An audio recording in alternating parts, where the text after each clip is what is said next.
La lumière peut être polarisée de différentes façons. Abordons la polarisation linéaire, c'est-à-dire que dans le cas de gauche, on remarque que le champ électrique de l'onde électromagnétique oscille dans le plan horizontal. Nous pouvons avoir une polarisation linéaire verticale. Dans ce cas, le champ électrique de l'onde électromagnétique oscille selon l'axe vertical uniquement.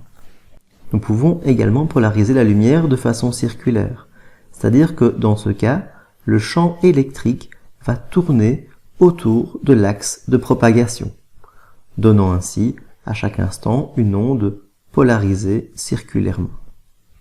Qu'en est-il de la lumière naturelle? Eh bien, cette lumière n'est pas polarisée. C'est un mélange désordonné d'émissions polychromatiques et toutes ces ondes n'ont aucune corrélation de phase. Cela signifie que le champ électrique résultant en une position donnée de l'espace est la somme géométrique des champs individuels et donc ce champ électrique va changer constamment. C'est-à-dire que l'onde résultante, bien que à chaque moment, à chaque instant, elle ait une polarisation propre, elle voit son état de polarisation qui va sauter brusquement d'un état à l'autre très rapidement, c'est-à-dire environ en une dixième de nanoseconde. Et ce saut brusque entre ces différents états va se passer de manière rapide mais aussi désordonnée. On peut donc caractériser la lumière naturelle comme une lumière qui serait polarisée dans toutes les directions en même temps, et donc au final, elle ne serait donc pas polarisée. On peut cependant décomposer cette lumière polarisée selon deux axes. C'est-à-dire que on va considérer la lumière naturelle comme étant polarisée à la fois verticalement et à la fois horizontalement. Donc c'est-à-dire que l'onde lumineuse sera la superposition de deux polarisations. Une polarisation linéaire verticale et une polarisation linéaire horizontale. Bien sûr, le passage de l'une à l'autre et l'intensité de l'une et de l'autre changera à chaque instant.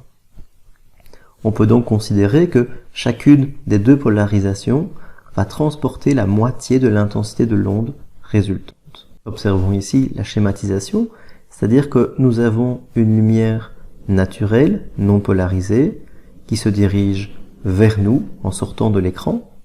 On peut considérer que cette onde sera donc une onde sortante avec une polarisation horizontale et une polarisation verticale. Si la lumière est entrante dans l'écran, donc cela signifie que l'onde rentre dans l'écran et on peut considérer deux états de polarisation superposés qui est la polarisation verticale et polarisation horizontale. Si on voit une vue de côté, on aura donc une onde qui se dirige vers la droite, dont l'état de polarisation est bien marqué par la double flèche bleue, et l'état de polarisation horizontale est noté par les points. Ce vecteur n'est pas visible puisque nous sommes perpendiculaires par rapport à cette onde. Observons une vidéo montrant une expérience de polarisation de la lumière. Donc pour l'instant, on va donc réaliser des expériences qui illustrent le phénomène de polarisation.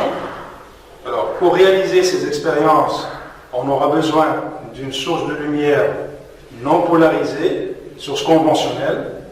Nous aurons besoin d'un polariseur et nous aurons besoin d'un analyseur qui n'est autre qu'un polariseur qui sera donc utilisé pour analyser la lumière. Et enfin, nous aurons besoin d'un écran d'observation pour observer donc la lumière. Alors, pour commencer, dans la première expérience, nous avons donc la source de lumière non polarisée. Et on va placer donc le polariseur dans la direction de la lumière incidente et on va observer donc la lumière sur l'écran d'observation. Alors, ce polariseur qui est du côté de l'écran, il va servir d'analyseur. Lorsqu'on fait tourner l'axe du polariseur, donc on modifie la direction de la lumière à la sortie du polariseur, on voit que l'intensité reste constante. D'accord? On fait un tour complet, l'intensité ne varie pas. Bon, ceci est dû au fait que la lumière de la source n'est pas polarisée, donc toutes les directions sont identiques, ce qui fait que l'intensité ne change pas lorsqu'on tourne l'axe de l'analyseur.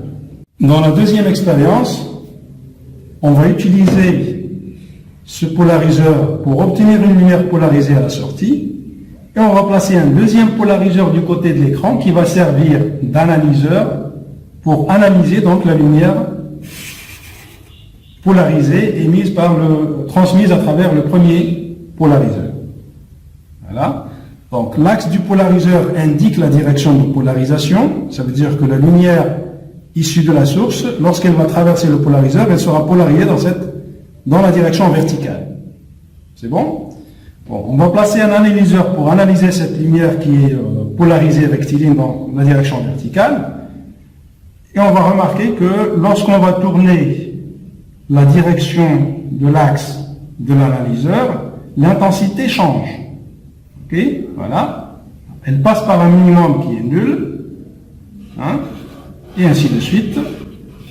Donc, lorsque les deux directions de polarisation et de l'analyseur sont parallèles, l'intensité est maximale.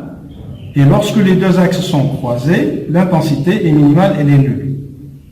D'accord? Donc, ça veut dire tout simplement que ce résultat montre que la lumière transmise par le premier polariseur est bien polarisée dans la direction verticale. On va essayer d'illustrer la loi de Malus de façon qualitative. Alors, la loi de Malus, elle traduit le fait que l'intensité transmise par l'analyseur, elle dépend de l'angle entre la direction de polarisation de la lumière polarisée et la direction de l'analyseur. Et la variation, elle est en cosinus carré de l'angle entre les deux directions. Voilà, donc la lumière transmise par le premier polariseur, elle est polarisée dans la direction de l'axe, c'est-à-dire la direction verticale. Alors, lorsque les deux axes sont parallèles, l'intensité est maximale. Et si j'augmente l'angle entre l'analyseur et le polariseur, je vois qu'au fur et à mesure que l'angle augmente, l'intensité sur l'écran diminue, hein, jusqu'à ce qu'elle devienne nulle lorsque les axes sont perpendiculaires, c'est-à-dire lorsque le cosinus de alpha est égal à 0. Cette expérience nous permet de mettre en évidence la loi de Malus. Si nous observons une lumière non polarisée qui traverse un polariseur, la lumière devient donc polarisée, dans cet exemple verticalement, et si nous mettons un deuxième polariseur, que l'on appelle l'analyseur, et ce polariseur est tourné dans un certain angle θ par rapport au premier, eh bien on peut montrer que l'intensité résultante, I, est égale à l'intensité initiale, donc l'intensité de la lumière polarisée au départ, multipliée par le cosinus de l'angle formé entre les deux polariseurs élevé au carré. C'est comme ça qu'on en arrive à des situations où si on prend deux polariseurs qui sont mis de manière parallèle, donc qui ont des axes de polarisation parallèles, la lumière passe à travers sans problème. Si on considère deux polariseurs dont l'un a un axe de polarisation verticale et l'autre un axe de polarisation légèrement incliné, il n'y a qu'une partie de la lumière qui passe. On a donc une intensité moindre. Si on considère maintenant deux polariseurs dont l'axe de polarisation sont perpendiculaires, eh bien dans ce cas, il n'y a plus aucune lumière qui circule. Prenons l'expérience suivante. Nous avons deux polariseurs, ou peut-on dire un polariseur et un analyseur, et sur lequel arrive une lumière incidente non polarisée. Nous voyons que cette lumière, lorsqu'elle traverse le premier polariseur, est polarisée verticalement. Si cette onde polarisée verticalement passe dans le second polariseur, on remarque que toute l'intensité polarisée passe à travers le second, puisque l'axe de polarisation est le même. Si on change maintenant l'angle de polarisation, on remarque que l'intensité de l'onde polarisée deux fois diminue, et si on considère un second polariseur perpendiculaire au premier, il n'y a plus aucune intensité lumineuse qui passe. Que se passe-t-il si on prend plusieurs polariseurs? Alors, considérons un polariseur incliné d'un certain angle. prenons un angle de 35 degrés, et mettons le troisième polariseur perpendiculaire au premier. Alors, contrairement à ce qu'on pourrait croire, l'intensité de la lumière n'est pas nulle. Pourquoi? Parce que dans le premier polariseur, nous avons une onde non polarisée qui devient polarisée verticalement. Cette onde est ensuite polarisée selon un angle de 35 degrés. Cet angle de 35 degrés comporte un axe vertical et un axe horizontal. En effet, on peut décomposer cette polarisation oblique en une composante verticale et une composante horizontale.